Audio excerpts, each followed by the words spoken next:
Hello. I don't know how my audio is once again because I didn't test it. Hey, Scott.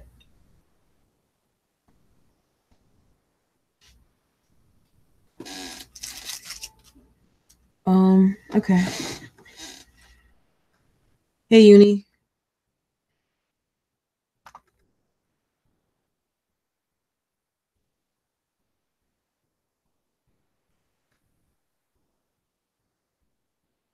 Zero Bound, Hobbs. Hobbs, yeah. Hobbs. Okay, hold on. Let me get what I'm looking for.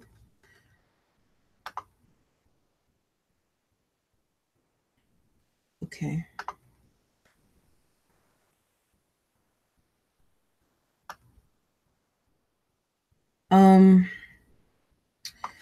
Okay, so I hope this works out good.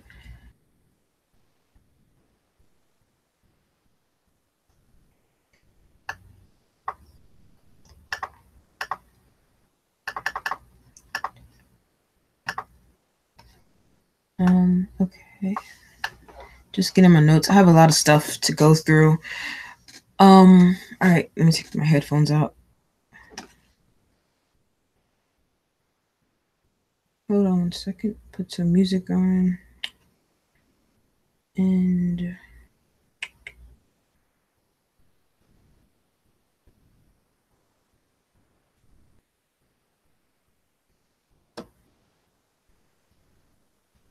all right, so I'm going to be talking about Vedic, I think is how you say it, philosophy. Kind of how I got into this. I was there's like this static. I call it static. I don't know like the correct art ether or whatever you want to call it that I've always seen before I was even affected. And I was kind of doing research into it and trying to find some information on exactly what it is. If it's energy, if it's I didn't even know what it was. So then I found like this I found this like file on like a little bit about Tesla and kind of his studies into like the ether and like just like energy and electricity and stuff like that. And then it kind of like led me to like the Vedic like philosophy kind of thing because Tesla did study into it a bit and it kind of helped him form some of his theories on like the universe and energy and stuff. So for this live, I'm gonna just be reading kind of some of the stuff that I found and then I'm gonna be going into exactly what like Vedic philosophy is and like kind of breaking it down because as I was reading into it, I found it very interesting and I think that it could definitely help us like understand a little bit about like the universe and then like energies and stuff like that and how to kind of how to kind of like a different way. It's a different way of looking at information, a different way of looking at like the world and like how we process information. So yeah, so I'll like just be basically reading a little bit about that and going through it with you guys. This is kind of like my first run through with it, so like bear with me because some of the words they're like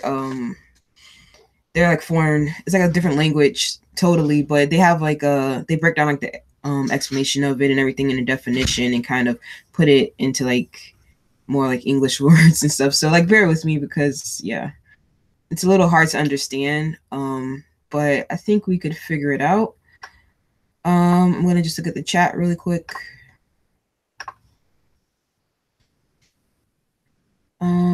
Let's see. We have 8 people in here. Oh, I see. I see Robert. Hey, Crow. Charles. Jules. Okay.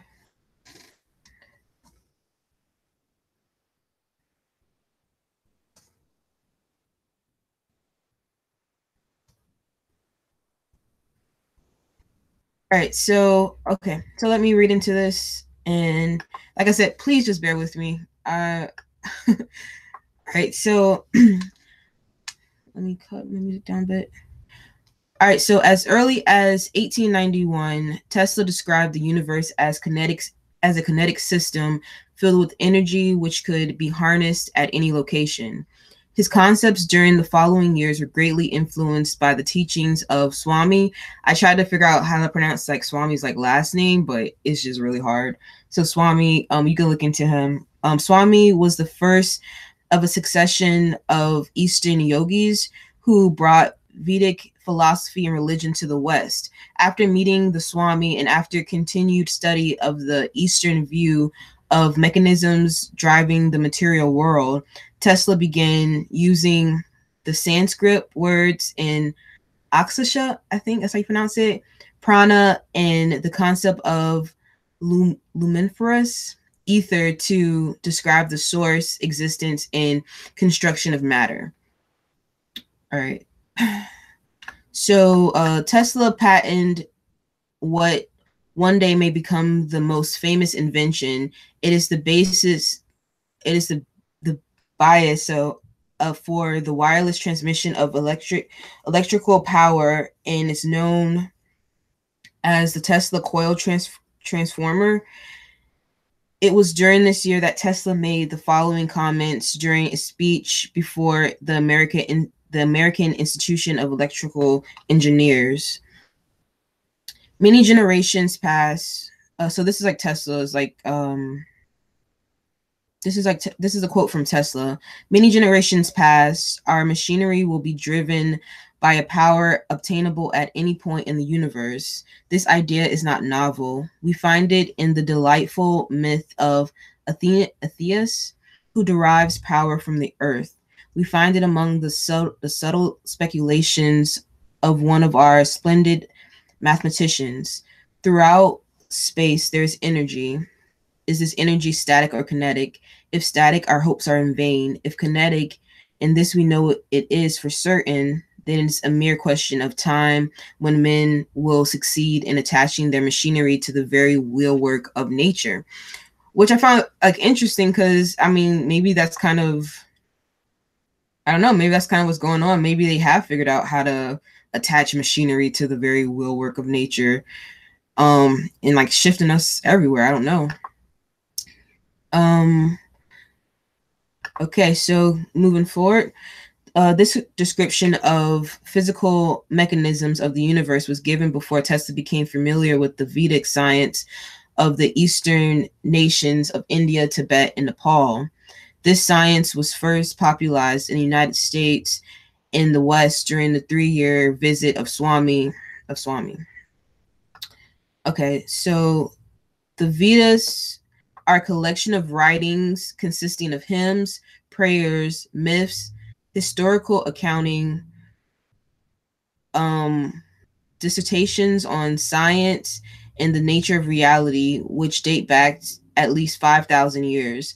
The nature of matter, antimatter, and the makeup of atomic structure are described in the Vedas. The language of the Vedas is known as Sanskrit, which is it's very hard to understand. But I know like YouTube helps a bit like with pronouncing like the different words. And so like with Sanskrit,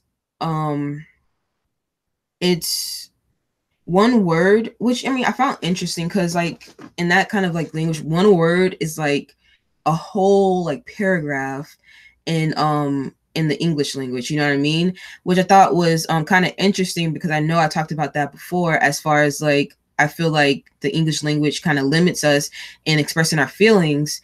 And so I found that kind of interesting that like in Sanskrit, like one word is like a whole paragraph because it takes a lot, you know, to like express like, you know, the English language is just very simple, like basically.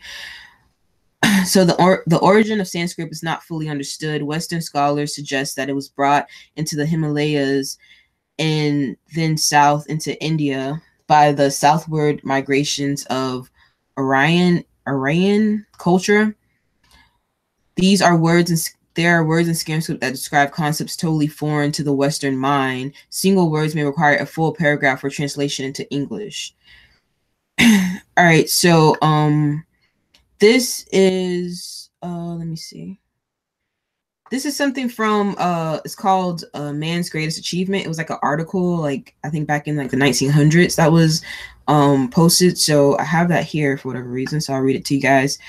There manifests itself in the fully developed being, man a desire, mysterious, constructible, and to imitate nature, to create, to work himself the wonders he perceives. Long ago he recognized that all perceivable matter comes from a primary substance, or beyond conception, filling all space in Aqsa, I think is how you pronounce it, ether, which is acted upon by the life of prana, or creative force, calling into existence a never-ending cycle all things in phenomenon.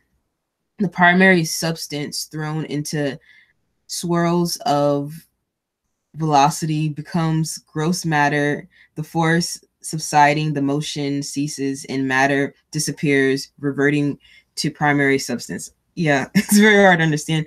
Well, basically, I just think this is, I don't know, talking about the desires to find, like the truth of everything. I don't know, of matter. But yeah, that was something. So, this is kind of, just like a little breakdown of kind of like Vedic philosophy, I think. So I did sketch something out. I'll probably post that later. So something called Brahman, and that's defined as the one self existence, impersonal spirit, like the divine essence from which all things emanate. So basically source, by which they are sustained and by which they return. So that would be source and the absolute. That's what they call it, the absolute. And then Ishvara, I'll also leave a link because I have this all in a PDF file kind of thing, and I can like post a link to it because these words are very hard to pronounce, so bear with me. And that's the supreme ruler, the highest possible concept of the absolute, which is beyond all thought. And it's like the great one, and it's interpreted as the meaning of universal mind or cosmic intelligence. And then there's prana, and that just means energy, and usually translated as life force, and means like matter. And Aqsa is like matter, which means like the ether. This can be translated into the ether. Okay, I'll read the chat. Yeah, this is kind of hard.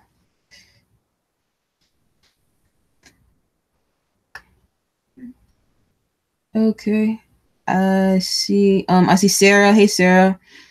And White Rabbit. That's why I use a lot of emojis. A picture is worth 1,000 words. Yeah, definitely.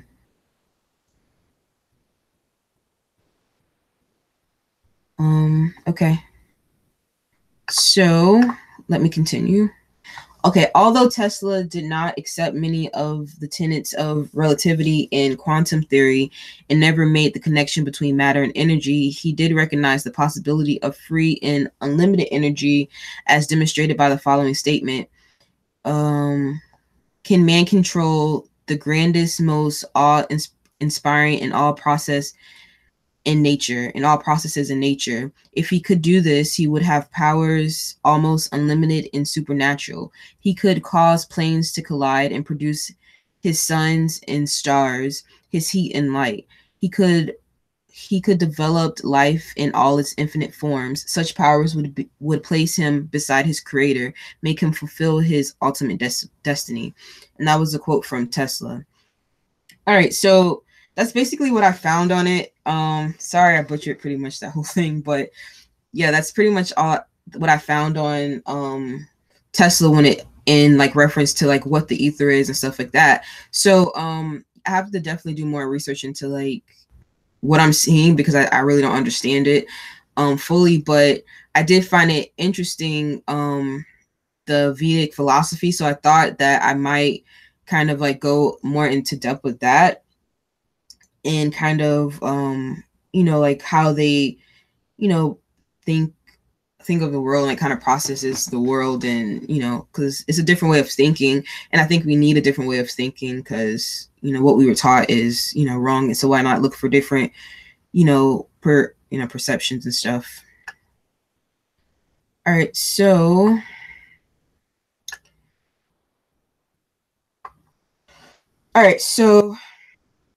like I said, forgive me. This is the word's called, I think, Naya, and that's the philosophy of logic and reasoning. So this is going to just be talking about how they, process like logic and reasoning, like how they go about that. So okay, so Naya's system of philosophy was established by the sage Gautama, as he was also known as Aspada. His system is also sometimes referred to as the Aspada system. Naya philosophy is primarily concerned with the conditions of correct knowledge and the means of receiving this knowledge. So so let me go into this. Using systematic reasoning, the school of philosophy attempts to discriminate valid knowledge and invalid knowledge. The philosophy asserts that obtaining valid knowledge of the external world and its relationship with the mind in itself is the only way to attain liberation. If one masters the logical techniques of reasoning and applies these in his daily life, he will rid himself of all suffering. Thus, the methods of conditions of determining true knowledge are not the final goal of Naya's philosophy. Logical criticism is viewed only as an instrument that enables one to figure out valid from invalid knowledge.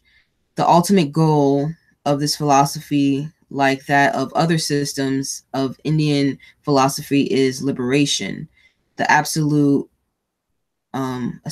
association of pain and suffering.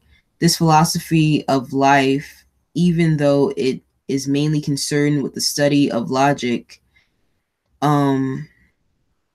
all six schools of Vedic philosophy aim to describe the nature of the external world and its relationship to the individual, to go beyond the world of appearances to ultimate reality.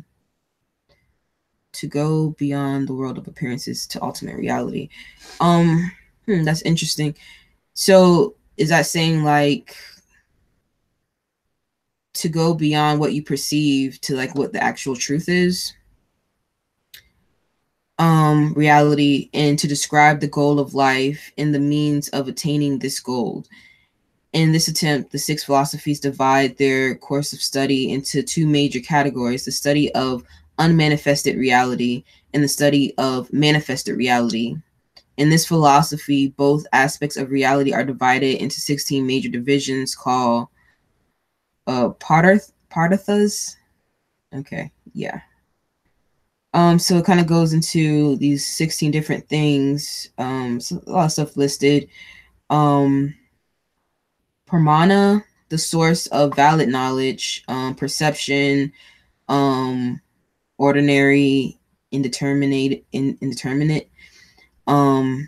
extraordinary, class, association, intuition, and then they have two for statements, reasons, examples, universal proposition, conclusion, comparison, testimony. There's a lot of different stuff. The body, the five senses, the objects of the senses, cognition, mind, activity, mental defects such as attachment, hatred, and infatuation, rebirth, results, suffering, freedom from suffering, doubt, aim, examples, doctrines, conclusion. This is like a lot of different stuff. And then they kind of go into details about each one.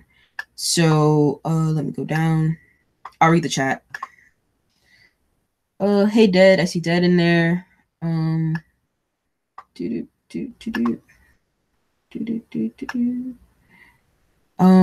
Okay guys. I hope I'm not like boring anybody. So let me continue. All right. So the object of knowledge. The object of knowledge. That which is the object of cognition is called something called pramya, and whatever is comprehended or cognized is categorized into 12 objects of cognition known as the pramyas. These 12 divisions are, I don't know what that is. Okay, so I'm not going to read like because I can't pronounce these words, but they do have like what it means by it. So these 12 divisions are the self, the body, the experience of pain and pleasure, that is the seat of all organic activities, the five senses, smell, taste, sight, touch, and hearing, which contact external objects and transmit the experience to the mind, the objects of the senses, cognition, the mind, the internal sense that is concerned with the perception of pleasure, pain, and all other internal experience, in that according to Nyaya, or the philosophy that we're talking about, limits cognition to time and space. Okay. The internal sense that is concerned with perception of pleasure, pain, and all other internal experiences, in that according to Naya limits the cognition to time and space. Okay, that's interesting. The mind is compared to an atom because it is minute, everlasting, individual, in all pervading activity, vocal, mental, and physical, dosa, mental defects that include attachment, hatred, and infatuation or delusion, rebirth of life, after death, the fruits or results of actions experienced as pain or pleasure, suffering, the bitter or undesired experiences of mind, and liberation or complete association of all suffering without any possibility of its reappearance. All right, so according to this philosophy, the goal of life is to understand these 12 aspects of reality as they actually are. Bondage is born of the understanding of these 12 knowable objects, and one obtains freedom from bondage when he attains the correct knowledge of these 12 aspects of reality.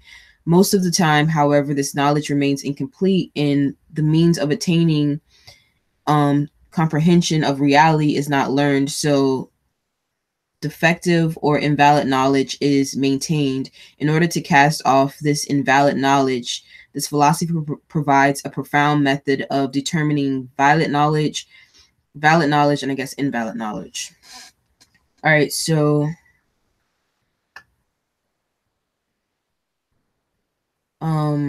okay, I'll read the chat. So what are you guys thinking so far? Like, I don't want to bore anybody.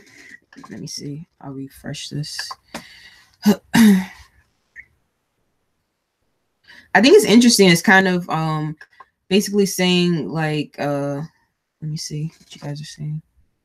Rationalize all something, and then think about how many different versions there would be when you let me see. You're so not boring. Okay, good.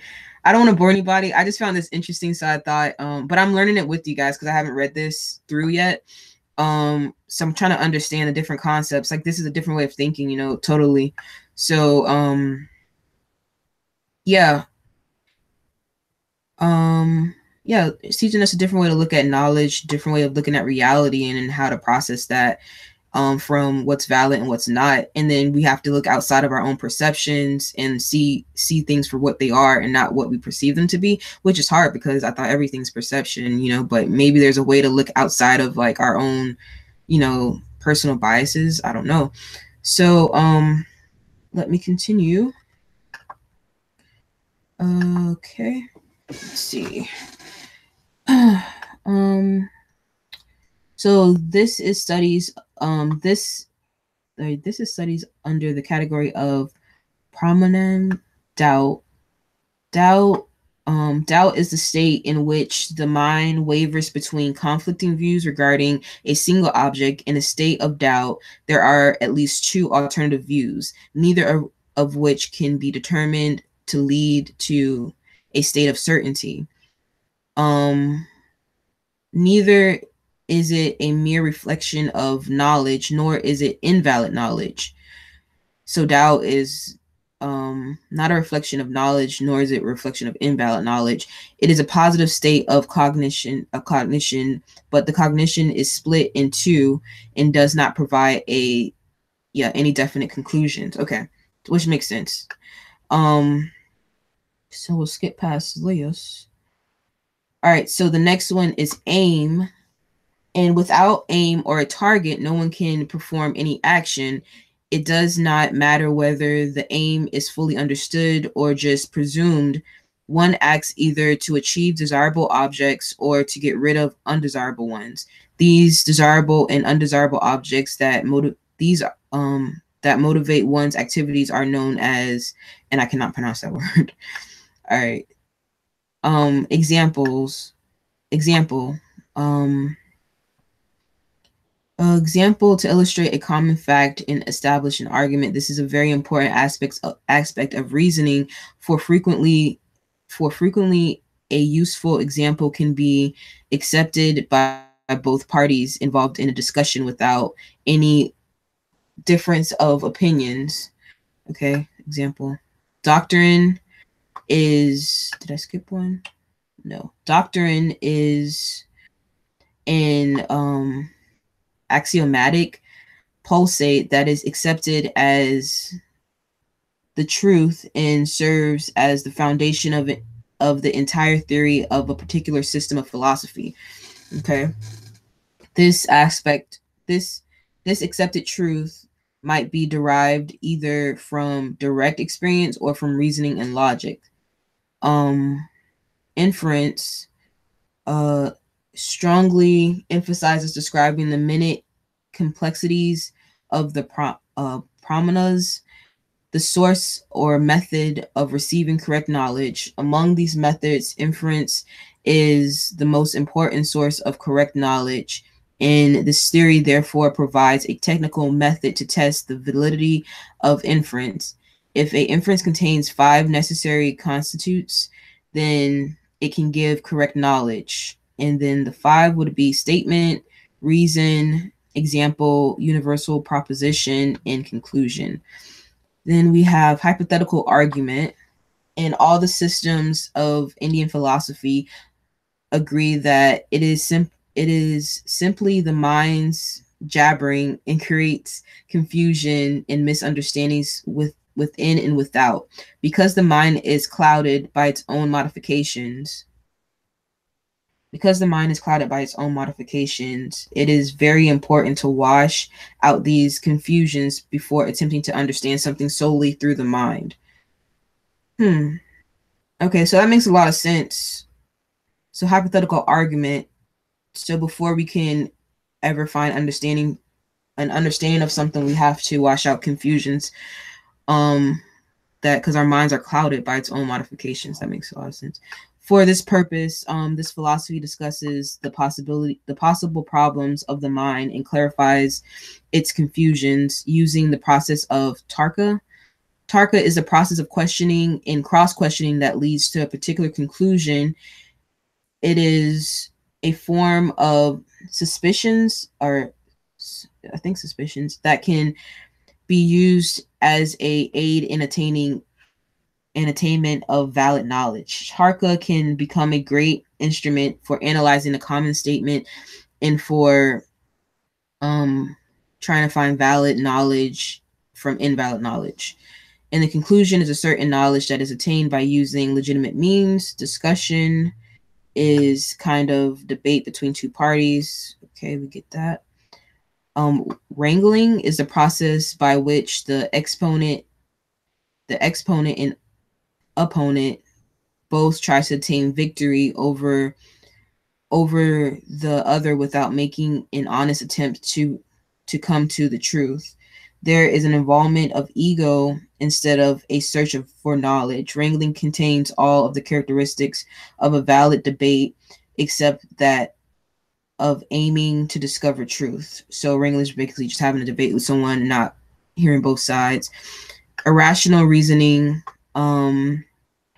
Specifically, it is argumentation that is aimed exclusively at refuting or destroying in someone's position, in that is not all, I don't know, and that is not at all concerned with establishing or defending one's own position. I'll take a break from reading.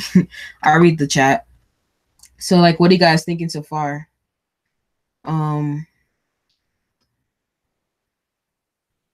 So I see Robert says correct kinetic energy. Yeah, correct. Kinetic energy is basically energy, like movement, motion. I can move shit with sound. And yeah, they can. And not only can you move stuff with sound, sound can make the air, sound can, I know they were doing experiments. Sound can, like, if you like focus enough frequency in one spot, you can make the air feel solid. You can make anything feel solid. You can make it feel however you want based off its frequency, and then concentrating that frequency in one spot. So yeah, it's a lot of information. It is. So I'm gonna definitely leave a link to this this PDF file for you guys, and then to maybe to my personal thing that I wrote out here. I'm gonna definitely go through it. How I would want to have done this was read through it myself and kind of just like go through it like that and explain it like in my own words. But I just got off work at like 7, and I didn't have time to like kind of go through it and kind of I kind of went through it a little bit, but not really like read it in depth. So yeah, I do apologize for that. But next time I go through this, I'll definitely make it a little easier, because it's kind of hard. I'm kind of learning it myself. So as we speak, combined with emotion, sound and emotion, you mean, Robert? You can move stuff with sound combined with emotion. Because emotion would be like your intent for it, right? And like focusing that. You're doing great. Thank you. All right, this stuff is way over my head, but I want to know what the meaning of 3, 6, and 9 is. My daughter can break things with her voice. She was an opera singer as a small child. Yeah. Frequencies can move things. I saw a video a little while back. Yeah, they can. They can do that. They can do a lot of stuff, and like if they've learned how to concentrate it, you know what I mean? Like you can create anything, and it's just combining that frequencies and concentrating that, and then combining that with some type of like hologram or something. And I know, like, I watched some videos where like people were like bouncing a ball around, but it wasn't like really it wasn't a ball. It was just the air, but it felt like the ball, and it felt like and with like the hologram around it or whatever, it looked like they were bouncing a ball, but they really weren't doing anything. And they had like these special gloves, on and stuff. Hey Steve. Let me see. Mandela Mile. Okay, guys, I will continue. All right, I'll continue. Let's see where I left off.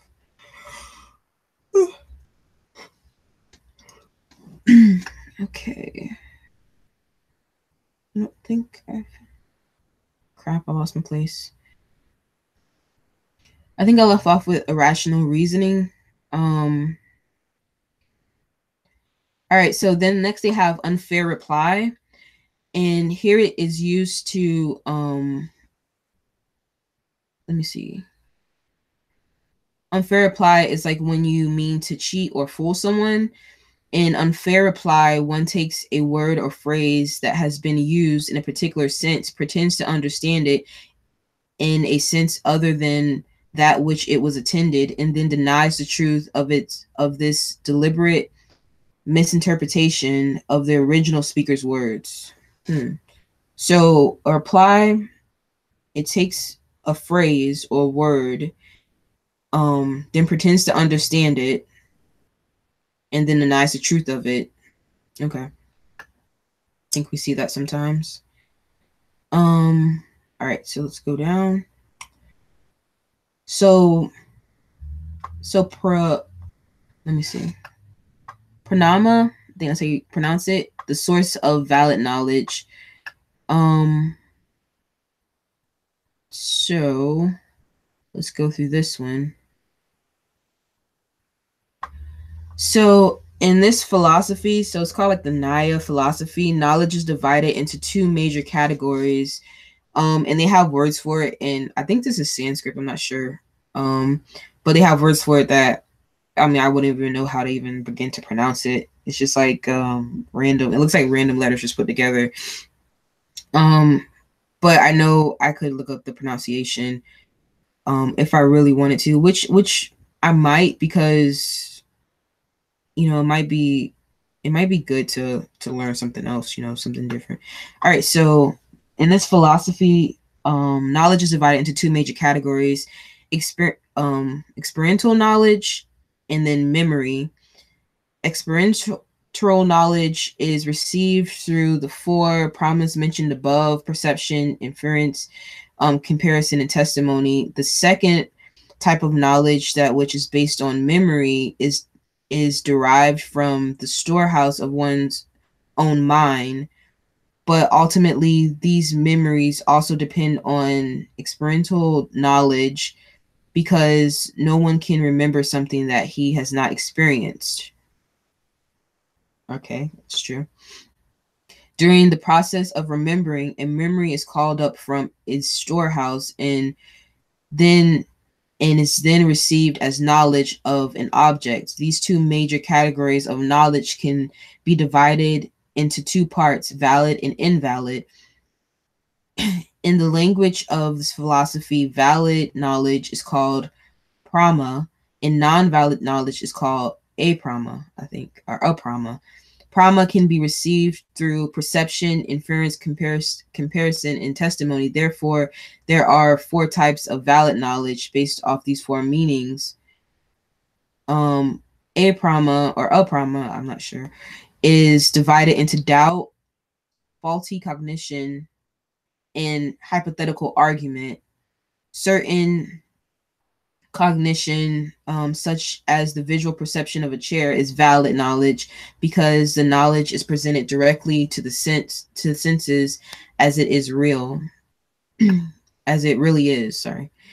Hold on. Memory is not original knowledge because it is not experiential.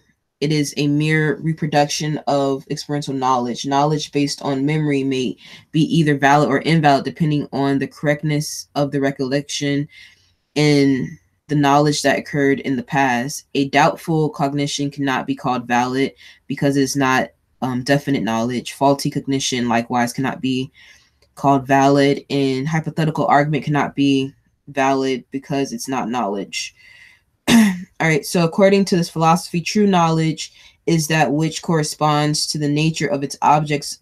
Otherwise, the knowledge is false.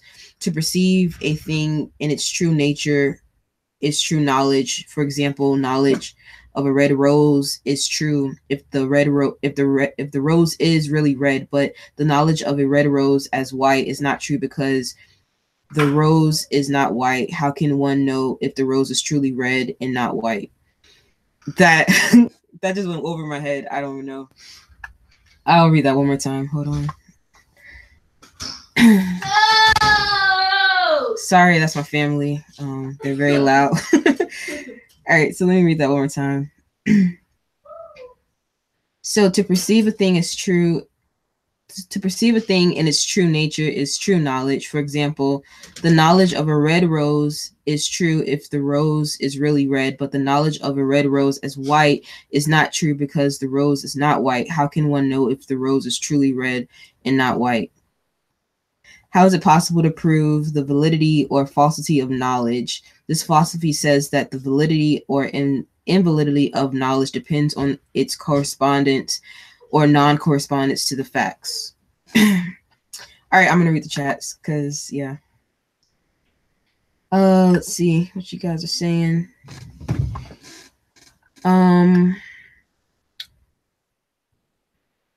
Robert's going on the beer run.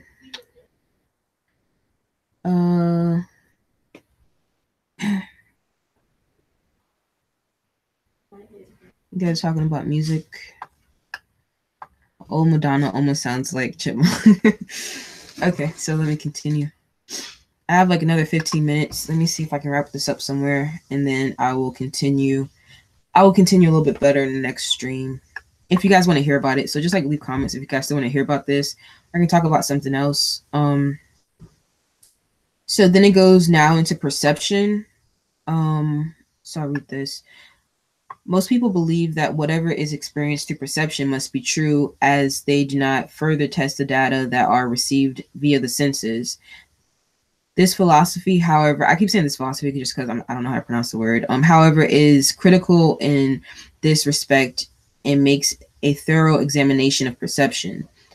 So perception is knowledge produced by the contact of the senses with the object of the world. For example, one has perceptual knowledge of a table that is when a table comes in contact with it with the eyes. To be considered valid, the contact of the senses with their objects must be clear and doubtless. The perception of something a long distance away as being either a bush or a bear is a doubtful or indefinite cognition, and is therefore not true perception. Mistakenly perceiving a rope as a snake may be doubtful, but it is a false and it's false and therefore invalid perception. All right, so the philosophy has several different systems of classification of perception. So according to the first kind of classification, there are two types of perceptions, ordinary and extraordinary. So I'll go into that. When a perception is derived from direct contact with a sense object, that is ordinary perception. When the object is not directly present to the sense, but is conveyed to the senses through unusual modes, then the perception is called extraordinary. Modes of perception are either external or internal. In external perception, any or all of the faculties of sight, hearing, touch, taste, and smell are involved in bringing the object to the mind. Thus, there are 5 kinds of external perceptions: visual, auditory, sorry, tactical, and then a whole bunch of others. The 5 senses of hearing, touch, seeing, taste, and smelling are all gross senses, while mind is the subtle 6th sense. So they define mind as the 6th sense. Okay. Mind is the internal faculty that perceives the qualities of soul, such as desire, pleasure, pain, and cognition. The philosophy ordinary perception is either, let me see. It goes a little bit more into perception, but I'll for time purposes, I'll just skip over that. And like I said, I'll leave a link to all of this. I'll check the chat again.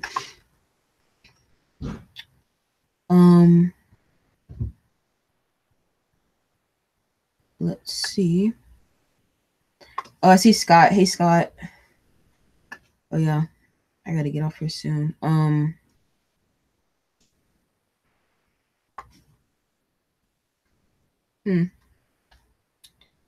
All right, so. Do you know what a dustpan is? No, I don't know. Sorry. It should be in the kitchen, right? Sorry about that. All right, so let's keep going. The direct perception of personhood is the medium through which all people or the class of people are perceived. To perceive personhood means to perceive all people as individuals in which the characteristics reside. The perception of all people is due to the perception of the universe of humanity in all people. Therefore, this type of knowledge is called extraordinary perception of class. A different type of extraordinary perception is association is involved when one says that something looks delicious, or that a block of ice looks cold, or the stone looks hard. This assertion implies that the taste of food, the coldness of ice, and the hardness of stone can be perceived by the eyes. But how can the eyes perceive the quality of taste and touch? This philosophy says that the past experiences of touch and taste are so closely associated with the visual appearance of the agents of those experiences that whenever these sources come in contact with the eyes, they bring about the perception of taste and touch simultaneously with that of their color. This present perception of taste and touch due to the revived past knowledge of the color of the food, ice, or stone is called perception based on association. This type of knowledge is extraordinary because it is conveyed by the sense organ and not ordinarily is not capable of perceiving that type of knowledge. Basically saying just because, you know, you had knowledge of it before doesn't mean it's necessarily the same as in the present. Because the mind incorporates previous associated experiences, it is able to perceive such knowledge. All right, and then I'm going to just read the third eye one, and then I'll be done. All right, the third eye kind of extraordinary perception is called, I don't know how to pronounce it, yogaja. The knowledge born of yoga practices. It is intuitive knowledge that never depends on sense objects contact and is never false. Okay, so which is interesting. They don't consider that false knowledge because if you follow your intuition, you never go wrong, right? So it is perceived after the mind is cleansed through yogic practices, the knowledge from which is divided into categories depending on the degree of perception of yogi attainment. Those who have completed their inward journey and have attained spiritual perfection, who perceive intuitive knowledge of all objects constantly and simultaneously, are called something yogins. Those who are still on the path of spiritual journey, for whom concentration and other conditions are required to obtain an intuitive knowledge, are called another type of yogins. Inference. Okay, so that's I'm gonna stop right there, guys. Let me see. Yeah, and that's only like page 7, and that's just like half of this stuff. But yeah, it's a lot of information, I know. But I do find a lot of it interesting, you know. Some of the stuff is talking about, I did come to that realization like on my own, but it's good to have that confirmed. And yeah, it's interesting. So I'll read the chat. Let me see. Hold on, let me refresh the page.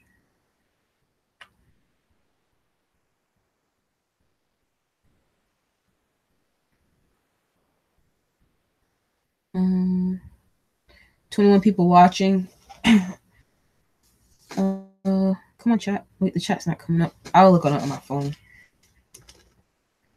It's much easier.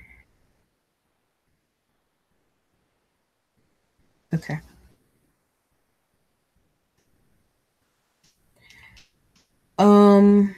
Good job, J-Trex. Thank you. Omari, I see you in there. I don't want to butcher your first name, so take my headphones out. Tammy, I see you. I think that's all new people. Already said.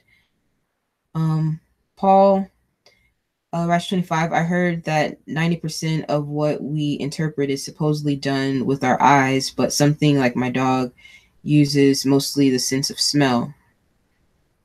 Oh, yes. That's interesting. Yeah, so it's just like how does anyone really perceive the world as it really is, you know? Because we interpret mostly with our eyes, and different animals interpret most with something else. So they will see the world totally different than what we would. Because then they can smell, I know like dogs can smell, you know, if you're about to have a seizure, if like something's wrong, you know, within you, you know what I mean? And that's just a totally different sense than what we have. So they see the world a lot differently. I said hi to Paul, I think already. Hey, Paul. Yeah. It's Axe with an A on the end. So Aqsa. Okay. Hey, Aqsa. I don't know. And Shark, I see you.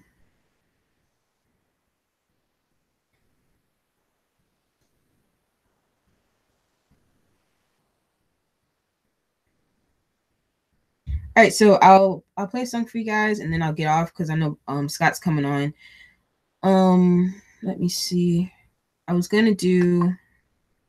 I don't know the lyrics all the way though, so I'll pull them up really quick. I think it's. Let me see.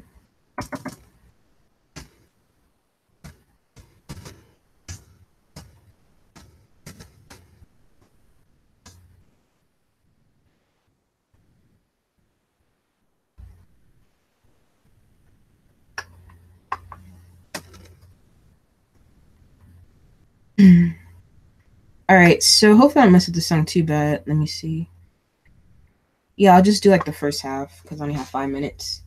White Rabbit. Yep, birds can supposedly see magnetic fields, and that's why so many are having trouble with migration nowadays. Yeah, and like snakes can see infrared light. Just different stuff. Imagine if we had all those senses. Hey Patrick, how are you? Oh, I should make some of you guys mods now that you're here. You're a mod, and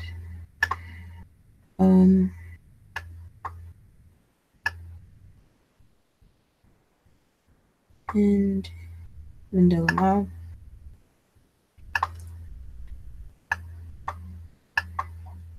Okay, so the song I was gonna play was Titanium because I kind of learned that one, but I don't know the lyrics that well, so I'll pull them up and then I'll get off.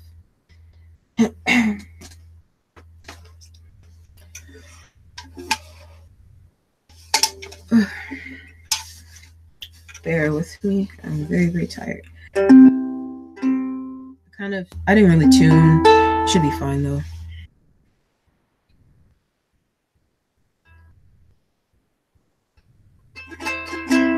All right.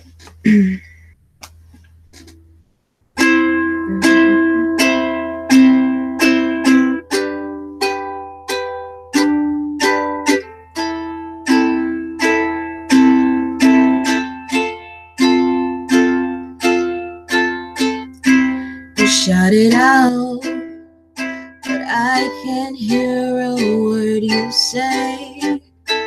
I'm talking loud, not saying much. I'm criticized, but all your bullets ricochet. You shoot me down, but I get up.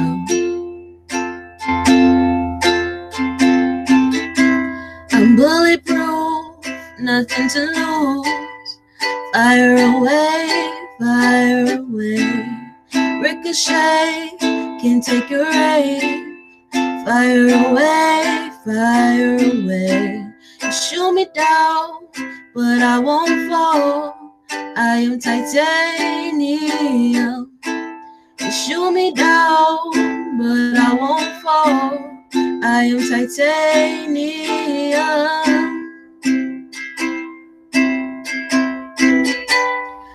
I am titanium.